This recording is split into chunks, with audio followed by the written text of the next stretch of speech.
Hello दोस्तों, तो कैसे हो आप सब। आई होप कि आप सब खैरियत से होंगे। तो आज का जो हमारा टॉपिक है, आज हम पढ़ने वाले हैं गासिस डाइवर्जेंस थ्योरम। तो इस टॉपिक में हम पहले इसका स्टेटमेंट भी देखेंगे, गासिस डाइवर्जेंस थ्योरम का, और उसका प्रूफ भी देखेंगे, ताकि एक तो हम इसको सीखेंगे, दूसरा तो अगर आप किसी एग्ज़ाम के लिए प्रिपेयर कर रहे हो, ठीक है, तो वहाँ पे इट्स ऑब्वियस दैट कि वहाँ पे वो एग्ज़ाम एमसीक्यू टाइप तो नहीं होगा, ठीक है, तो वहाँ पे आपको इसको प्रूव करना होगा, ठीक है, वहाँ पे आपको उसको लिखना होगा। तो उसके लिए भी हम यहाँ पे इसको यहाँ पे वो चीज़ें मैं आपको यहाँ पे बता दूंगा, ठीक है। तो आप इसके नोट्स भी साथ साथ बना सकते हो। तो और मैं आपको एक चीज़ की गारंटी देता हूँ कि आपको ये 100% आज इसका जो जो भी कोई कन्फ्यूजन था वो आज दूर हो जाएगा। राइट, तो आपको क्या करना है, सिर्फ इस वीडियो के साथ बने रहना है। तो इससे पहले कि हम गॉस डाइवर्जेंस थ्योरम का स्टेटमेंट पढ़े, हमें एक चीज पता होना चाहिए, दैट इज क्लोज्ड सरफेस हम किसको बोलते हैं। क्लोज्ड सरफेस, क्लोज्ड सरफेस हमारे पास एक सरफेस होती है जो किसी भी साइड से खुली नहीं होती है, ठीक है। एक बंद सरफेस, सपोज करो हमारे पास एक सेफियर है। अगर हमारे पास एक बॉल है, टेनिस बॉल, ठीक है, तो वो हर साइड से बंधी हुई होती है, किसी साइड से वो खुली नहीं होती है, ठीक है। तो उसको हम क्या कहेंगे, एक क्लोज्ड सरफेस, ठीक है। जो उसका वो सरफेस दैट्स कवर, वो किसी साइड से खुला नहीं होता है, ठीक है। अगर हम यहाँ पे एक हॉलो स्फीयर की बात करेंगे, ठीक है, तो एक हॉलो स्फीयर जो होता है ये एक ओपन सरफेस होती है। क्या होती है? Open surface. ये भी हमारे पास सरफेस है, पर इसमें क्या है, इसका भी एक एरिया होता है, सरफेस एरिया, पर इसका क्या है, ये ओपन होती है, एक साइड से खुली होती है, ठीक है। तो आपको अब ये पता चला होगा कि क्लोज्ड क्या होता है और ओपन क्या होता है। तो अब ये हमें ये गॉस डाइवर्जेंस का स्टेटमेंट है, पहले हम इसको अंडरस्टैंड करते हैं। मैं आपको पहले इसके कुछ इसको समझाने के लिए यहाँ पे एक एग्जांपल से समझाता हूँ। सपोज करो कि ये हमारे पास एक क्लोज्ड सरफेस है, ऑलराइट। आप समझो कि इससे यहाँ पे ये आप मानो एक वाटर पाइप है, राइट। इसमें वाटर फ्लो हो रहा है, पर ये किसी साइड से ये पाइप खुली नहीं है, ठीक है। तो इसको हम क्या करेंगे, कंसिडर यहाँ पे एक क्लोज्ड सरफेस। तो इट इज ऑब्वियस दैट जो इसमें ये वाटर फ्लो करेगा, ठीक है, तो इसकी कुछ सरफेस होगी, राइट। तो उसकी जो सरफेस है, हमें पता है जब भी हम किसी सरफेस, किसी एरिया का जब ये हमें कोई एरिया ढूंढना होता है, तो हम वहां पे कौन सा इंटीग्रल इस्तेमाल करते हैं, सरफेस इंटीग्रल, राइट। वहां पे हम क्या करते हैं, डबल इंटीग्रल। जब भी हम कोई एरिया हम देखते हैं, ठीक है, तो वहां पे हम क्या करते हैं, सरफेस जब भी हम कोई फाइंड करनी है, ठीक है, एक कंटिन्यूस सरफेस, तो वहां पे हम क्या करते हैं, वहां पे हम डबल इंटीग्रल का इस्तेमाल करते हैं, या जिसको हम कहते हैं सरफेस इंटीग्रल। अब ये जो हमारे पास ये गॉस डाइवर्जेंस थ्योरम क्या बोल रहे हैं कि अगर आपके पास एक क्लोज्ड सरफेस है, अगर आपने उसका एक सरफेस इंटीग्रल निकाला, ठीक है, तो वो जो सरफेस इंटीग्रल आपका निकल गया उस क्लोज्ड सरफेस का, जो उसमें वो वेक्टर फ्लो कर रहा है, ठीक है, वेक्टर फील्ड, यहाँ पे हमने वेक्टर फील्ड इसमें क्या लिया, एक फ्लूइड लिया, ठीक है। वो जो उसमें फ्लो कर रहा है, जो उसकी सरफेस इंटीग्रल बनेगा, वो किसके बराबर होगा, जो इस फ्लो, इस वेक्टर फील्ड का जब हम पहले डाइवर्जेंस निकालेंगे, उस डाइवर्जेंस का वो जो वॉल्यूम इंटीग्रल होगा, उस वॉल्यूम इंटीग्रल के बराबर इसका सरफेस इंटीग्रल होगा, राइट। मारो मैं मुझे क्या आपको समझ नहीं आ चुका होगा, राइट। तो कोई बात नहीं है, तो मैं इसको और समझाता हूँ। सपोज करो कि आपके पास एक क्लोज्ड सरफेस है, या आप एक पाइप मानो, ठीक है, एक क्लोज्ड पाइप है, राइट। तो आप मानो इसमें से फ्लो कर रहा है क्या, लिक्विड, ऑलराइट। तो यहाँ पे हमें पता है जो इसमें ये फ्लो कर रहा है लिक्विड, इसी को हम क्या कहते हैं, ये हमारे पास एक वेक्टर फील्ड ए है, इसी को हम यहाँ पे वेक्टर फील्ड ए मानेंगे, ठीक है, ताकि इसको हम अच्छे से इससे इस वेक्टर फील्ड से अंडरस्टैंड कर पाएंगे, ठीक है। बाकी हमारे पास एक फ्लो वेक्टर जो यहाँ पे वेक्टर फील्ड है, हमारे पास सिर्फ लिक्विड ही वेक्टर फील्ड नहीं होता है, हमारे पास बहुत सारे होते हैं, जैसे इलेक्ट्रिक फील्ड है, ठीक है, electric field intensity etcetera etcetera. तो यहाँ पे हम इसी से इसको अंडरस्टैंड करेंगे।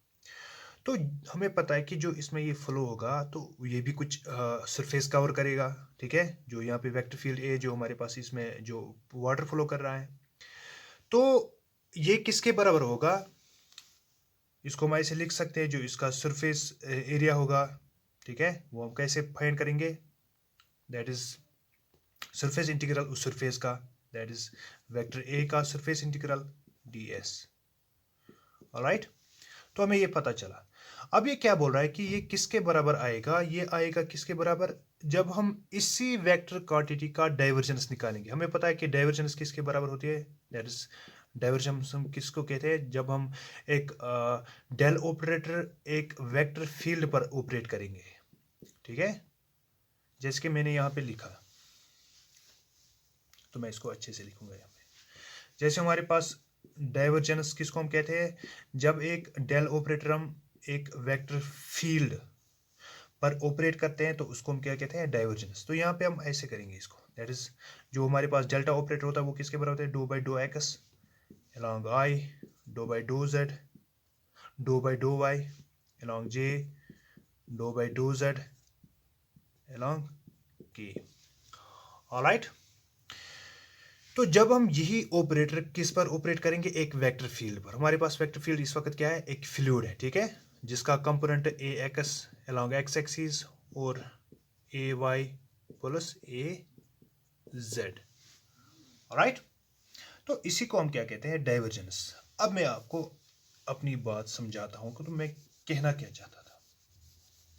अब ये क्या कह रहा है कि जब हम इसी वेक्टर फील्ड का डाइवर्जेंस निकालेंगे, ठीक है, जो हमारे पास यहाँ पे एक फ्लूइड है इस सरफेस में, क्लोजर सरफेस में, फिर जब हम इसका वॉल्यूम इंटीग्रल निकालेंगे, टोटल वॉल्यूम में देखेंगे कि जो हमारे पास ये डाइवर्जेंस हमने निकाली, जो वहां पे हमें एक मिलेगा एक एक्सप्रेशन, ठीक है, एक मैथमेटिकल फॉर्म, उसका हम क्या करेंगे? वॉल्यूम इंटीग्रल निकालेंगे, ठीक है। तो वहां पे हम क्या करेंगे? वो किसके बराबर आएगा? जो इसी वेक्टर फील्ड का क्या होगा? इसी वेक्टर फील्ड का जो सरफेस इंटीग्रल होगा, that is our A vector dot D S. Alright, बस यही थी हमारी बात, यही था इसका स्टेटमेंट। तो चलिए पहले इसका स्टेटमेंट लिखते हैं। चलिए अब इसका स्टेटमेंट हम देखते हैं। The surface integral of a vector field A, जो हमारे पास इस वक्त वेक्टर फील्ड ए हमने कंसिडर किया, जो हमने यहाँ पे एक फ्लूइड जो इस सरफेस क्लोजर सरफेस से फ्लो कर रहा था, ठीक है, वही हमने यहाँ पे एक वेक्टर फील्ड लिया। वो क्या है कि अब क्या कह रहा है? और a closure surface is equal to the volume integral of the divergence of vector field A और the volume v enclosed by the surface. अब यही मैंने क्या कहा कि जो हमें इस वेक्टर फील्ड ए, जो हमने इस क्लोजर सरफेस में यहाँ पे कंसिडर किया था vector field, that is our liquid, जो इसकी जो इसका टोटल सरफेस जो इसने कवर किया है, ठीक है, टोटल एरिया, दैट इज इसका surface integral, that is a dot D S. Alright, ये तो हमें पता है सरफेस इंटीग्रल इसका, इसी से हमें पता चलेगा कि इसने कितना सरफेस कवर किया है, इस फ्लो ने, इस लिक्विड ने, ठीक है। वो किसके बराबर है? जब इसी लिक्विड को हम अगर डाइवर्जेंस करेंगे निकालेंगे उसका। अब आप कहोगे कि सर हमें कैसे इसका पता है? क्योंकि हमें पता है कि जो फ्लो लिक्विड कर रहा है उसको हम मैथमेटिकल फॉर्म में लिख सकते हैं, उसकी एक एक्सप्रेशन, हम मैथमेटिकल एक्सप्रेशन फॉर्म बना सकते हैं, ठीक है, कि किस डायरेक्शन में जा रहा है, कोऑर्डिनेट एक्सिस क्या है, ठीक है, कोऑर्डिनेट्स क्या है वहाँ पे। तो जब हम उसको फिर उसका डाइवर्जेंस निकालेंगे पहले, और फिर उस डाइवर्जेंस का हम क्या करेंगे? वॉल्यूम इंटीग्रल निकालेंगे, ठीक है, तो वो किसके बराबर आएगा? इसके सरफेस इंटीग्रल के बराबर आएगा। अब ये इसका स्टेटमेंट है। तो चलिए इसका प्रूव करते हैं, इसका हम अब प्रूफ देखेंगे। Right, I will rub this first.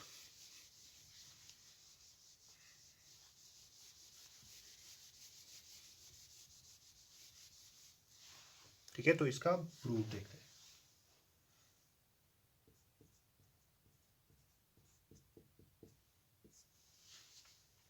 ठीक है, तो प्रूफ के लिए हम क्या करेंगे? हमें पता है कि अब तक हमारे पास एक सरफेस थी, ठीक है, एक क्लोजर सरफेस थी। अब हमें पता है कि एक सरफेस के अंदर एक वॉल्यूम छुपा हुआ होता है, ठीक है। अगर हमें पता है कि एक क्यूब है हमारे पास, तो क्यूब की भी एक सरफेस एरिया होता है, पर उस क्यूब के सरफेस एरिया में क्या होता है, उसका वॉल्यूम छुपा होता है, ठीक है। तो यहाँ से हम इसका एक छोटा सा वॉल्यूम अगर कंसिडर करते हैं, इसका छोटा एक वॉल्यूम हम बाहर निकाल ले आते हैं, ठीक है, इन द फॉर्म ऑफ पैरेललोपाइपेड और in the form of cube, ठीक है। क्योंकि हम उसी पर इन्वेस्टिगेट करेंगे कि इस छोटे से वॉल्यूम में किस तरह का जो वहाँ पे फ्लक्स या जो हमारा जो फ्लूइड वो किस तरह से फ्लो कर रहा था, उसी पे हम फिर देखेंगे, उसी से हम प्रूव करेंगे उसी छोटे से वॉल्यूम पे कि क्या हो रहा था और क्या सच में ये जो उसका वॉल्यूम है उस डाइवर्जेंस का, उसके वेक्टर फील्ड का, ठीक है, उसका जब हम वॉल्यूम इंटीग्रल निकालते क्या वो सच में इसके सरफेस इंटीग्रल के बराबर होता है, ठीक है।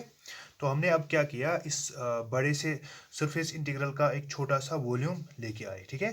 तो अब हम इस वॉल्यूम को देखते हैं। तो यही मैंने यहाँ पे लिखा, आप देख सकते हो कि यहाँ पे क्या है, मैं इसका एक छोटा सा पैरेललोपाइपेड लेके आया इस क्लोज्ड सरफेस का, ठीक है।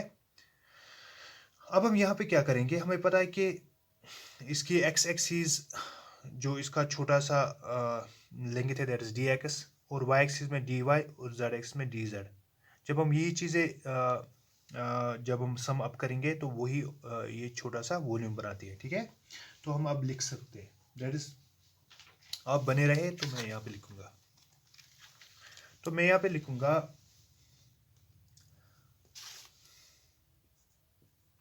Consider one such पैरेललोपाइपेड,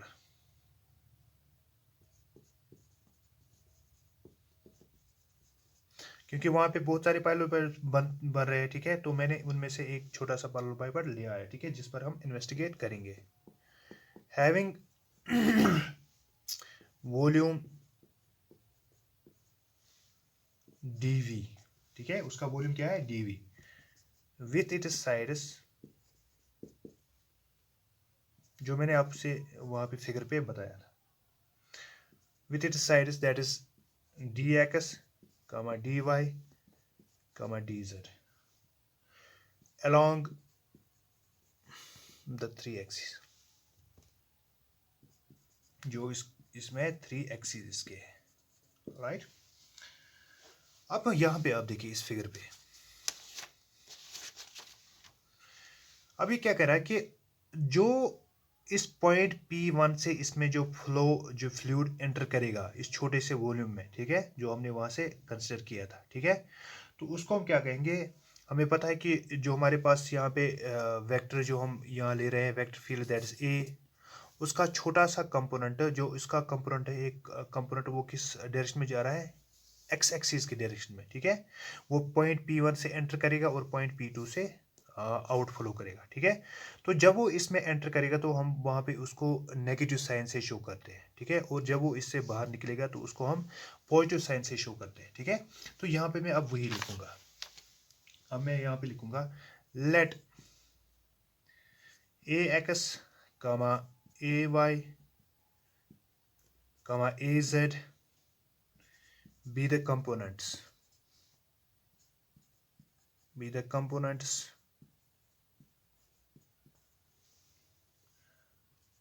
of a vector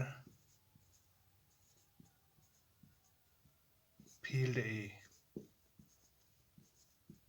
इस वेक्टर फील्ड ए के कंपोनेंट से A X along X axis कितना इसका कंपोनेंट फ्लो कर रहा है, ठीक है, और वाई एक्सिस में कितना जा रहा है और जेड एक्सिस में कितना फ्लूइड जा रहा है, वो हमें किससे पता चला, इन कंपोनेंट से, ठीक है, along x, y, z axis, right. अब यहां पे देखिए, if the value of A x, जो हमारे पास ए एक्स कंपोनेंट है जो किस डायरेक्शन में फ्लो कर रहा है, एक्स एक्सिस की डायरेक्शन में, इसका हिस्सा, ठीक है, इसका कंपोनेंट, अगर इसका पॉइंट पी से ये ए एक्स एंटर कर रहा है, ठीक है, that is a E D H, इस एरिया से इसमें एंटर कर रहा है, ठीक है।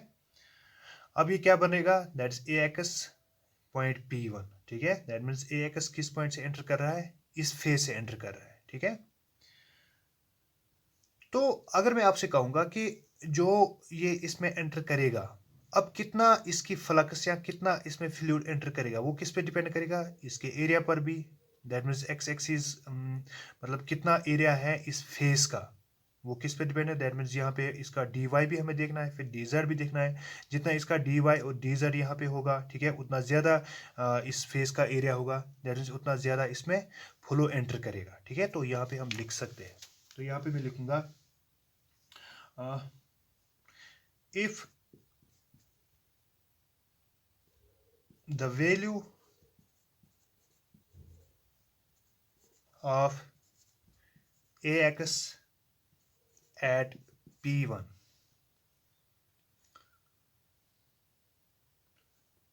that is midpoint of the phase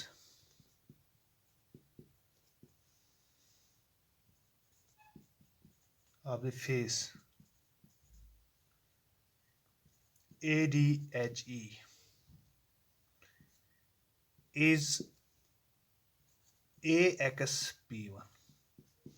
अब यहाँ पे यही बोल रहा है कि जो इसमें जो AX हमारा कंपोनेंट है, जो एक्स एक्सिस के डायरेक्शन में जाएगा, ठीक है, जो पॉइंट P1 से एंटर करेगा, ठीक है, वो हमने किस के बराबर लिखा, इज इक्वल टू AXP1, इसका मैग्नीट्यूड है, ठीक है। अब इसकी जो फ्लक्स कितनी इसमें एंटर करेगी, ठीक है, वो किस पे डिपेंड करेगा, वही मैं यहाँ पे आपको यहाँ में लिखने जा रहा हूँ। That is then flux through the face ADHE of the cube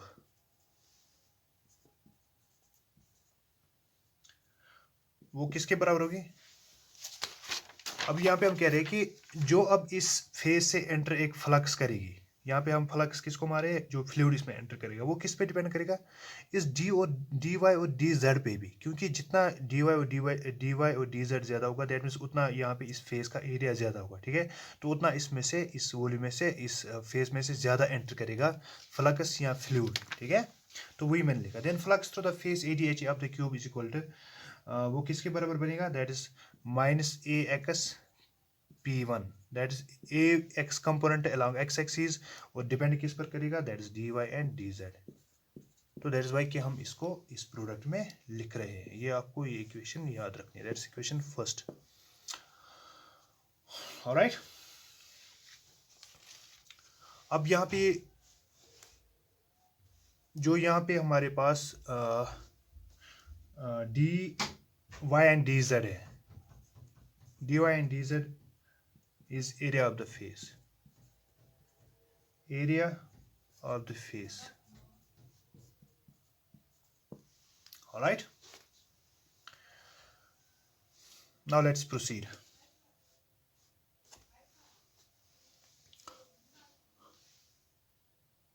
Now flux through the face BCGF. अब तक इससे पहले हमने देखा था जब इस फेज से फ्लक्स जा रहा था। अब हम देखेंगे कि इस फेज से अब बाहर कितना आ रहा है, ठीक है, फ्लक्स कितना फ्लो बाहर आ रहा है, क्लियर है।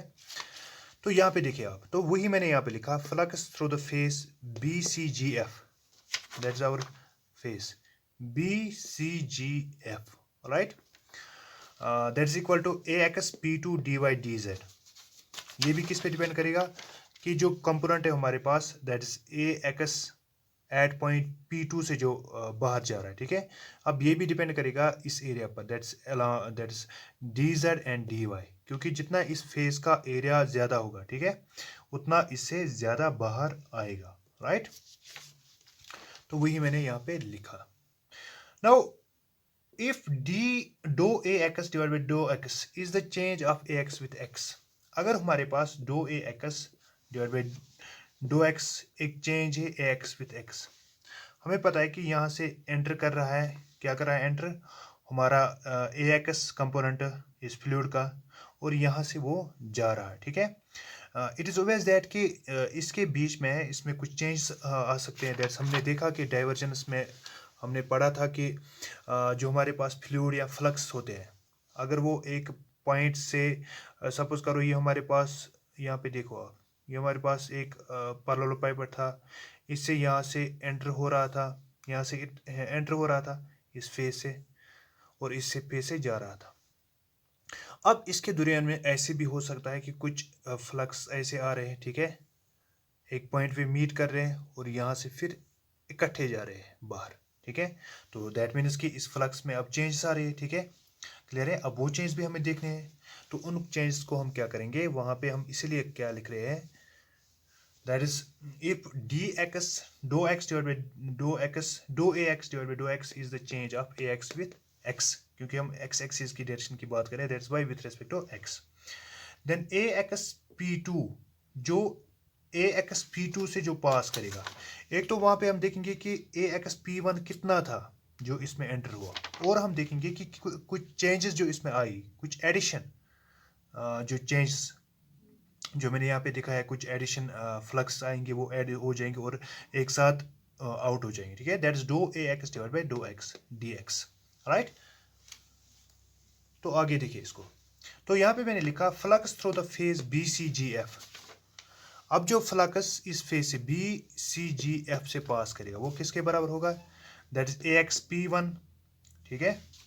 एक तो ए एक्स पी वन जो इसमें एंटर हुआ था, ठीक है, plus dou A X divide by dou X D X जो हमने यहाँ पे लिखा था, ठीक है। और उसके साथ जो इस फेस का जो एरिया है, ठीक है, जितना ज़्यादा एरिया होगा उतना ज़्यादा है फ्लक्स पास करेंगे, तो इसलिए हमने यहाँ पे इसको बाहर रखा है, राइट, इसके साथ रखा है। तो हम यहाँ पे लिखेंगे hence flux through the face A D H E and B C G F.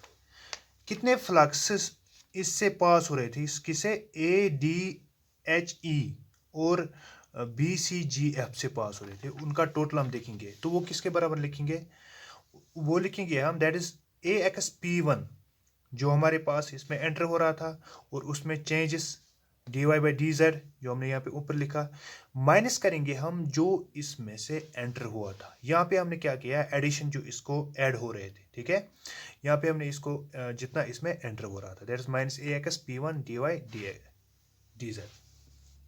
तो जब हम इसको कैंसिल करेंगे, जब हम इसको मल्टीप्लाई करेंगे और ये इसके साथ कैंसिल होगा, तो वहाँ पे बचेगा क्या, dou A X component along x axis dou x dx dy and dz, राइट। तो अब हम अपने रिजल्ट के करीब हैं, तो आपको बस थोड़ा सा सब्र करना है। तो यहाँ पे मैं इसको पहले रब करता हूँ, तो मैं इसको आपको कुछ एक्स्ट्रा लास्ट पॉइंट्स बता रहा हूँ। तो यहाँ पे मैं इसको पहले रब करता हूँ। तो अब मैं ऐसे लिख सकता हूँ, कैसे लिख सकता हूँ कि सिमिलरली जो फ्लक्स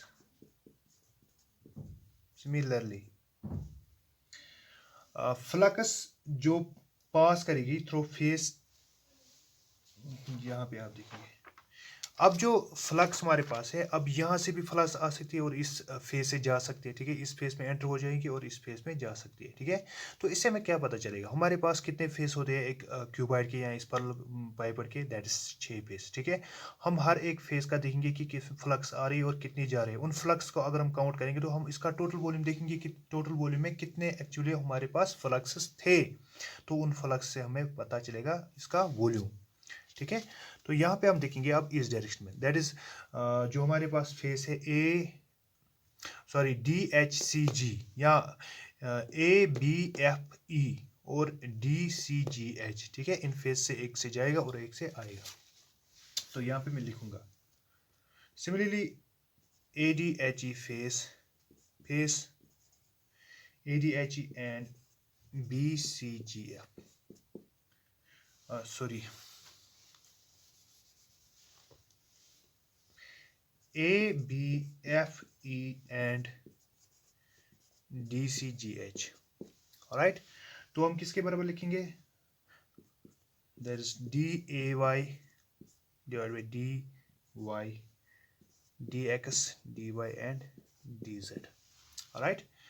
क्योंकि अब ये भी उसी केस की तरह फेस है, ठीक है, तो यहाँ पे भी ऐसा ही होगा, वैसे ही हम ऑपरेशन करेंगे, तो वहाँ पे रिजल्ट क्या आएगा, D A Y divide by D Y D X D Y and D Z, right. ऐसे ही जो हमारे पास इसके जेड एक्सिस में जब आएंगे, ठीक है, तो यहाँ पे मैं लिखूंगा face ADCB and EFGH। That means जब इस फेस से आएगा दैट इज EFGH फेस से, और बाहर किस फेस से जाएगा ABCD। ठीक है, तो यहाँ पे हम लिख सकते हैं that is DAZ divide by DZ DX DY and DZ। Alright, तो अब हमें ये पता चला कि अब अगर हम इनका सम करेंगे तो यहाँ पे मैं लिखूंगा ऐसे A.DS, जो इन सरफेस का जब हम देखेंगे इंटीग्रेशन करेंगे। ठीक है, तो मैं इसको ऐसे लिख सकता हूँ दैट इज इक्वल टू